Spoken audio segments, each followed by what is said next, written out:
আসসালামু আলাইকুম। আজকে আপনাদের দেখাবো আমার খামারের সকালের কাজগুলো।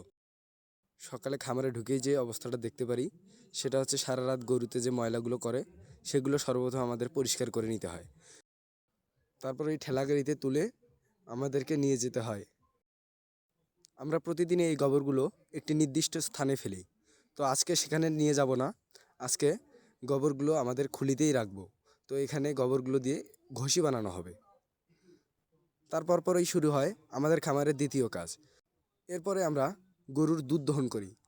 তো গরুর দুধটা দহন করতে করতে কিছুক্ষণ সময় চলে যায়। তো গরুর দুধ দহন করার পরেই আমাদের শুরু হয় গরুর খাবার দেওয়ার কাজ। তারপরেই তৈরি করে রাখা দানাদার খাদ্য দিয়ে দেই গরুকে। এরপরে আমরা গরুকে কাঁচা ঘাস সহ অন্যান্য ইউএমএস বা ইউরিয়া মোলাসেস, যা খড় এবং নালিগুড় দ্বারা প্রস্তুত, সেগুলো গরুকে আমরা পরিবেশন করে থাকি। আজকের মতো এইটুকুই। আসসালামু আলাইকুম ওয়া রাহমাতুল্লাহি ওয়া বারাকাতুহু।